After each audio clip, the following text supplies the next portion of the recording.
हे 1-1 किलोचे डंबल्स हे तुमचं वजनही कमी करून देईल आणि तुमचं शरीर आहे ना फिट पण करेल, म्हणजेच लटकणार नाही चरबी. शरीरावरचं चरबी लटकू नये त्याच्यासाठी तुम्हाला थोडंसं हेवी वजन घ्यावं लागतं. पण कोणाला कमरेचा त्रास असतो, कोणाला नाही जमत, तर तुम्ही ॲटलिस्ट 1-1 बॉटल तरी पकडून ह्या प्रॅक्टिस करू शकता. किंवा 1-1 किलोचं कोणतंही तुम्ही डब्बा काहीही घेऊन तुम्ही थोड्याशा प्रॅक्टिस करायच्या. ज्या मी तुम्हाला आज दाखवते या प्रॅक्टिस तुम्हाला सुरुवातीला 50-50चा राऊंड 2-2 घ्यायचे आणि नंतर 2-3 दिवसांनी याचं व्हेरिएशन वाढवायचं. आता ह्या पोझिशन मध्ये काहीच नाही, सिंपल ह्या पोझिशन मध्ये जायचं, पायाला हलकसं जोडून घ्यायचं आणि इथे श्वास भरायचा. श्वास इथे गेल्यावरती इथे सोडायचा, इथे भरायचा. ह्याच पोझिशन मध्ये कंटिन्युअसली करत राहायचं.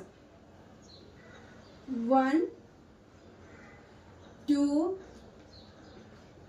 3 4 5. हा एक राऊंड झाला 50चा. आता पायामध्ये अंतर करायचं आणि अंतर केल्याच्या नंतर 2 बॉटल पकडल्या तरी बेस्ट आहे, 1 पकडली तरी बेस्ट आहे. मी ते 1-1 किलोचे डंबल आहेत म्हणून दोन्ही पकडते. या पोझिशन मध्ये 1 श्वास सोडून द्यायचा, श्वास भरायचा. 2 3 4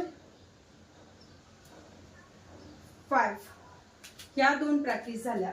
हात खूप लटकतात आणि असंही आपल्या वयानुसार हात लटकलेले असतात. मग काय करायचं, या पोझिशन मध्ये हा पाया हातामध्ये अंतर आणि इथे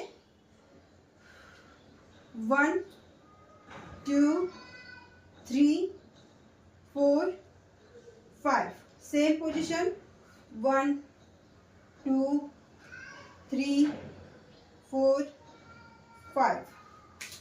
याच्याने मांड्यांचा फॅट पण कमी होतो, कारण की आपण पायामध्ये अंतर केलेले आहे. पोटाचा फॅट पण कमी होतो, हात लटकलेले आहेत किंवा खूप मोठे आहेत तर ते देखील कमी होतात.